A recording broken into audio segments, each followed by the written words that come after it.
Welcome back to the Valley to Peak Nutrition Podcast. This is a Q&A with who's here? Lindsay's here. Oh yeah, just got back from show season, and if there was one comment, it is you better never stop being on this podcast because this is, I think you're like 90% of the reason that people tune in hoping it's you. All right, we have quite a few really good questions that I am looking forward to jumping into. So without further ado, here we go. This person said, I hope your new year is off to a good start. I really enjoyed your latest podcast on the new food pyramid, but it did generate a question. A 2,000 calorie balanced diet results in 1.5 to 2 pounds weight loss each week with no alcohol and plenty of energy for a 1 to 2 hour workout most days for me.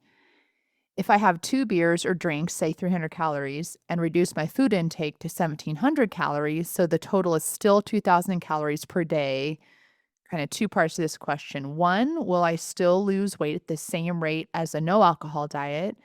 Two, will the effectiveness and benefits of a workout be the same as a no alcohol diet? So I am very curious to hear, I guess, kind of what you would think about this, because you know a little bit about nutrition. You don't know like necessarily or have the desire to know the nuances of things like this. But if you were to just answer this as a general thought, what would you think? My first thought is as long as the total, we'll just say total. So this person is saying it looks like 2,000, right? 2,000 is what maybe their max is. If the total is still 2,000, whether that comes from fruits and veggies or chicken or something else or candy bars or alcohol, if they're at 2,000, they're at 2,000. If that's the number they need to be at, that's their goal. So as long as there's not an excess, you're not going to gain more weight. Or if they're in a deficit, they could still lose weight. Kind of like we said, what about people that just live on like candy bars? You said calories are calories is what you've said. But also there's not the, I guess, added nutrition, the benefit of nutrition that you would get by getting those calories from certain foods versus alcohol. So you are right in theory. And I would have even, if I was going strictly based off of theory and science for years, I would have said yes to this too. But in the work that we've done with people, for some reason, it seems like even when calories are equated, once you start to introduce a certain amount of alcohol, or maybe another way to phrase that would be once there is a certain percentage of that 2000 that's from alcohol, the body just like stops. It becomes very, very difficult to continue to lose weight. And I think there's probably two things happening here. And from what I've seen. Number one, I think it's really hard to estimate the intake because you can measure you can measure a beer, but the calories in any alcoholic drink is coming from the literal alcohol. So it's really hard to measure how much of that is in there, and to some degree, you're playing an amount of guesswork, right? So proteins and carbohydrates have 4 calories a gram, fat has 9, alcohol has 7. It is in its own entire class, so it's not treated the same as those other 3 macros. The other thing that I've seen is that when people stop drinking, they get a giant surge of loss when they sort of commit to no alcohol. Like let's say that it's dry October, or I don't even know, whatever the dry months are. And from that, what makes the most sense to me is you get a reduction of cellular inflammation, which holds a significant amount of water. So you dump a lot of water because your cells are no longer inflamed.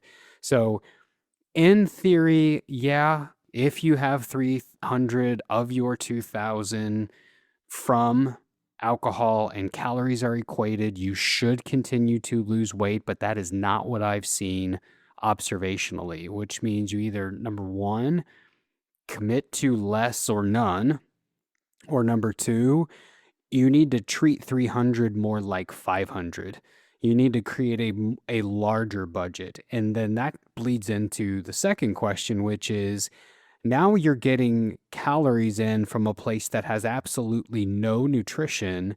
So your workouts won't be as productive. Your recovery won't be as fast. And so you won't get the same juice from the squeeze that you would if there was no alcohol at all. So you mentioned calories that come from alcohol. I'm picturing like an Applebee's menu that has each of the meals and then how many calories it is, right? This person is asking if what I am drinking, period, let's just say it was 300 calories, they said, that's their example. When you see a calorie count, if there is one on like a bar menu, is that how many calories are in the alcohol alone or the entire drink? Because I would guess that a margarita or some like fancy martini would have more calories than another type of drink that is just more pure alcohol and not all the added stuff. Yeah, so it is when you see that count listed, it is saying this is what's in the entirety of the drink.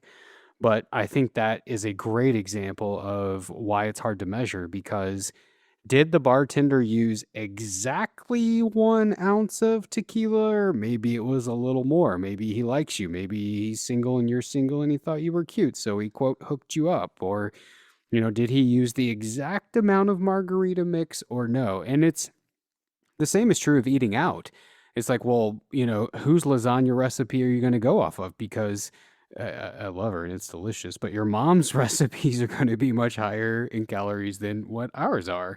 And so it's hard to know is even when you're doing the right thing, quote unquote, by trying to take account for it, it's hard to know if it's accurate.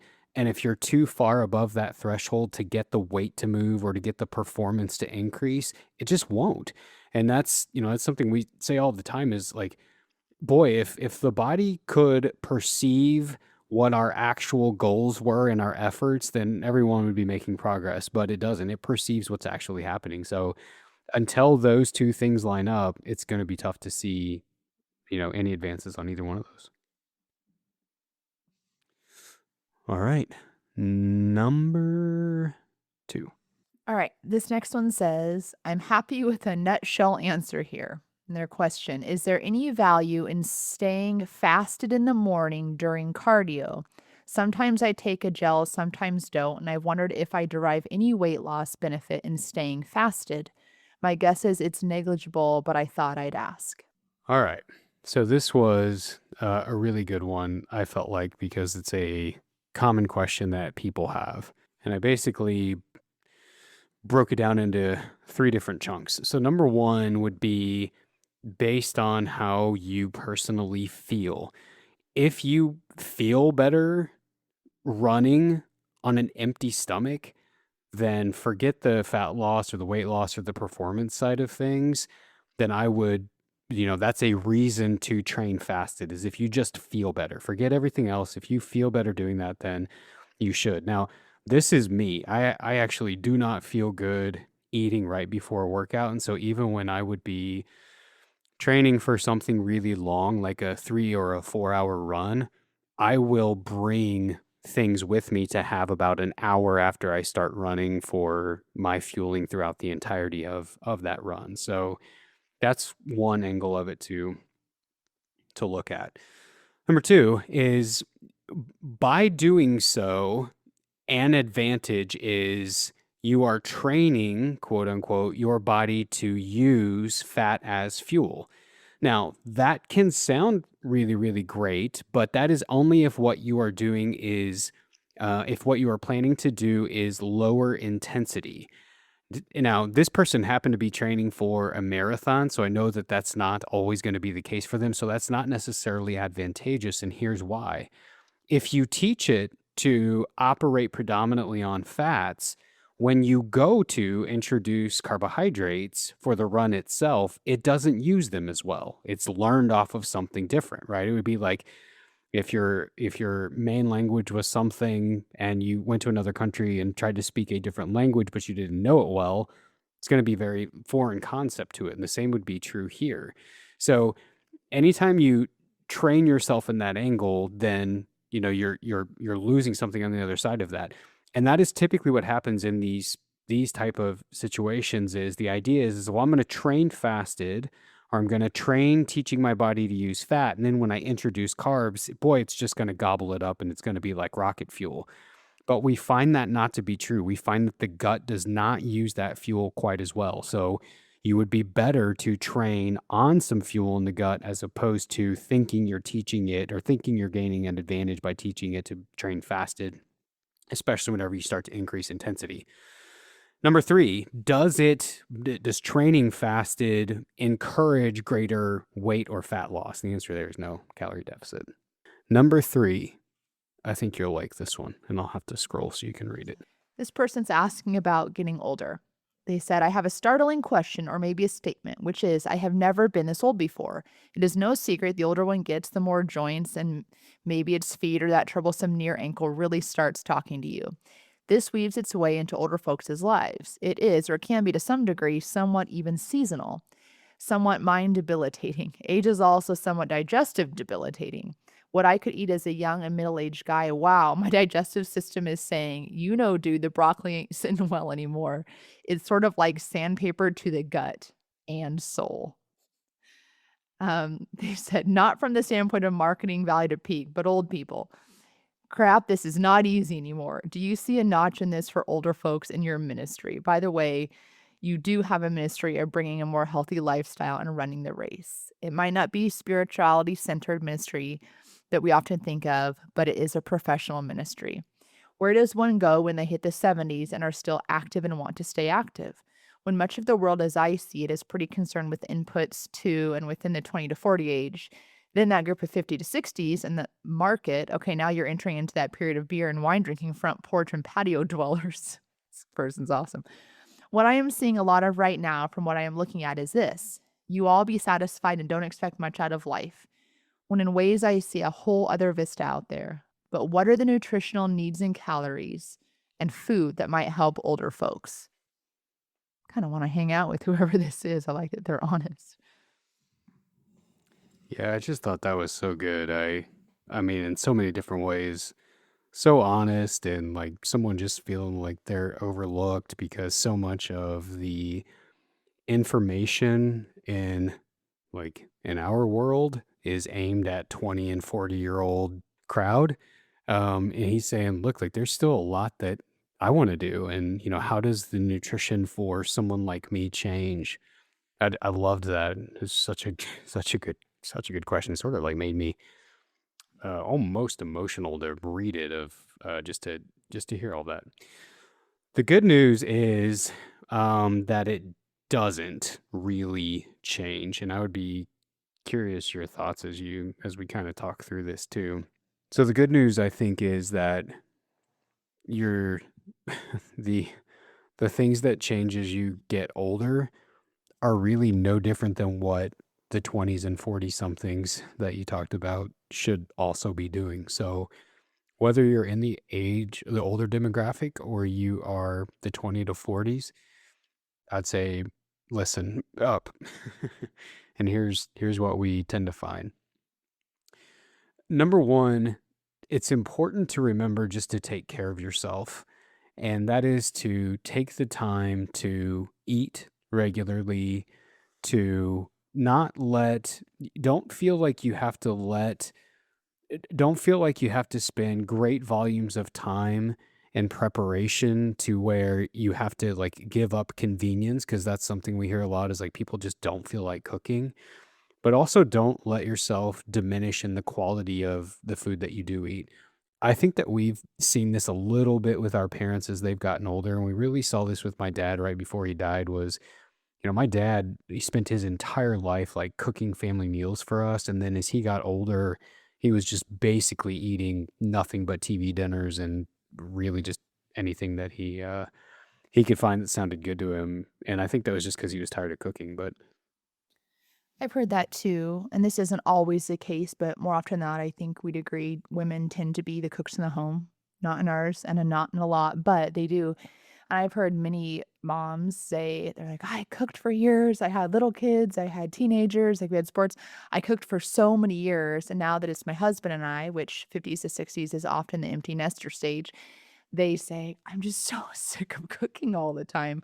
Or they cook less because the food lasts longer. Like I know, my mom and stepdad, they will often cook and they share it a little more now just because of schedules, but they'll often cook and they can, I mean, live on that for multiple days because it's just two of them. There's not kids in the house eating all of that. So I think that's one thing. And I think, I don't know if, I mean, calorie needs, I would guess, would change because of age, but also we've heard from aunts and uncles, parents, they say, I'm not quite as hungry as I used to be. Maybe they're not quite as active. I don't know if it's true that it doesn't take as many calories to fuel the body, if that's because of age or because the people I'm thinking of aren't as active as they were when they were younger. But um, I think there are a variety of reasons that people, not because they don't care, why they don't cook as much, eat as much, or why they're not quite as conscious of it, I guess. Yeah, so the what often, like you set it up perfect, is what often happens as you get older, people think it's, their calorie needs diminish so much. They don't. They actually only diminish by about 100 calories per decade. What we tend to find though is that people are far less active because they have far less energy. That reduces their expenditure. So, yes, their calorie needs drop because they're just simply not as active. And a lot of that, I think this is a really key part of this. A lot of that is hormonal change. As you get older, your organs get more tired. And as your organs get more tired, they simply don't function as well. And so you will see people who have blood sugar problems in their 60s and 70s, not because of something they did, not because they didn't take care of themselves. They're just getting older. So there are things that you can do to minimize the impact of those things. But part of that is just like your face doesn't look like it did when it was 20, your pancreas doesn't feel like it did when it was 20. And so I think that that's an important thing to remember too, is because people feel guilty that they have these issues and they think they've done it to themselves. And it was like, if, part of that is if you've done it to yourself, then it's because you got older. And if you can figure out a way to combat that, you're going to never need to worry about a dime again because that's just something you can't control. You might be getting to this, but besides things like, I don't know, I know my parents are like, "Oh, I need fiber," you know. Besides that, what are, if you had to narrow it to maybe 3, what are the 3 main ways that an older body will start to feel its age? Like you mentioned a pancreas. The 3 main things, let's just say, and what foods or nutritional choices help the impact of those things? Yeah, that is good. That's a good question. So the three main things that I have seen are number one, overall, just no energy. Part of that is out of your control because of the hormonal changes that happen, and you just reduce how much energy you have as you get older. It's like almost like God knows, like, dude, you just need to slow down. You don't have much left in you. Just go enjoy your life. Which kind of negates what this guy's saying. So I'm not saying sit on the couch, but I think you know what I mean. So number one, to combat that, you need to eat. The number of people that we see who kind of just snack all day, and we did this corporate presentation for a group of people over in Oregon, and the title of it was, how to stay the energy edge, how to have fuel basically all day long. The number of people, whether you're in your 20s and 40s, who pull into a gas station and get Monster Energy drinks, a couple of Chomps beef sticks, and a can of Zen, and expect that to like fuel them all day shocks me. And where you see this in the older demographic is they might have a latte and a honey bun in the morning, and then bag of pretzels and a Diet Coke for lunch, and then a really large dinner. So to have energy, you have to consistently eat. And, kind of like I was saying earlier, although you don't need to spend a ton of time prepping, don't let the quality of what you eat diminish because the quality of food can have impact on how lasting that energy is. That honey bun will give you 45 minutes of energy and then drop you to the floor if you're eating it by yourself. If you, though, take a quarter of that honey bun and decide to now have a piece of whole wheat bread and a couple of eggs, now you have fuel for 3 or 4 hours. So the quality of that really impacts things. Number two, it can impact your health markers. And this goes back to, how old your organs are getting. So if your pancreas gets older, it's not going to secrete as much insulin, which means it's not going to handle your nutrition as well. It's going to increase your risk for diabetes, basically. So going back to, again, the quality of food, that's why you don't want to just eat one entire honey bun and some giant latte for breakfast. You want to try to include some protein. You want to try to include some slow digesting carbohydrates, so that pancreas now has a shot of not of being able to function appropriately at that age, instead of giving you one giant hit from a honey bun and a big sugar filled latte. So you have kind of the overall health, you have overall energy. Third, and maybe most importantly, is strength. Your strength diminishes with every decade that you get older. You drop by whole percentages in terms of how much muscle mass you lose. The number one thing that I would encourage every person to do from 20 to 80 is to move. Like, do not let that feeling of not having energy keep you on the couch. Converse, no, no, convince, there it is. Convince yourself to get up and go for walks, because it is like momentum. When you begin to move, it's easier to keep moving. And if you are balancing a decent quality diet with fruits, vegetables, whole proteins, whole grain, complex, slow digesting carbohydrates, with movement and even some resistance training, you prolong your life in many, many, many ways. So yeah, I think just having good energy, balancing health as you get older, as well as, movement and trying to keep the ball rolling. And I think pickleball, I've seen that really take off. So I think that might be a little plus. Yeah, and you could play some pickleball. Any other questions? Because this is kind of like our parents' age or demographic. When I asked about this specific thing, it was like to be like, do they need to have fiber because their bowels are slow or something like that? But you can. All right, the next one is about fiber intake. This person said, I'd love to hear your input on the topic of fiber. There's kind of a few parts to the question. They said, what's the daily recommended intake of fiber for both men and women? Do you feel that most people in this country are falling short? How important is fiber in your diet, and what role does it play in your gut health and your overall health? Do you recommend fiber intake to be natural from foods you eat, or do you get exactly the same benefits from supplement fiber? Do you feel that good fiber intake is even necessary for good health? Good questions. Oh, they said you get the idea. LOL. Fiber, fiber, fiber. Oh, please excuse me. This is added. I didn't see this. Please excuse me if you have already discussed this topic in detail. I couldn't find one that you had done, but that was the Google helping me. Thanks so much for your time, and keep the health info going. A person can never get too much of the facts. That's sweet. Yeah, I love that people listen to this and write in. It makes me feel like it's helpful. So that's great. All right, topic of fiber. Yeah, so this is a good question. What is the daily recommendation for fiber for both men and women? You can view this in a lot of different ways. We've got a lot of different calculations for this, and I can't honestly tell you that being m- single digit grams above and below this is going to make an impact on your health. I think the topic of fiber is like a horseshoes and hand grenades game, which is, get it, you're either going to be really way too low or you're going to be way too high. Try to find something in the middle, right? Now, what is that? Technically, for men, it's 35 grams a day. Technically, for women, it's 25 grams per day. The other way that we rank this is 15 grams for every 100 calories consumed. So you can, kind of use either of those calculations to determine if you're even remotely close to that. Do you know what your fiber intake is? No, I don't even know all what fiber is in. That's a terrible question to ask me. Here's the deal.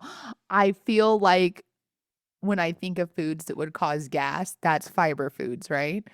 If maybe that's right. Also, I know and people go, "Oh, I need to get in my fiber." I think my parents have Raisin Bran, so maybe that also helps, but I really have no idea. There you go, ladies and gentlemen, your lesson on fiber for the day. So do I remind me if I don't cover this to get back to where fiber comes from.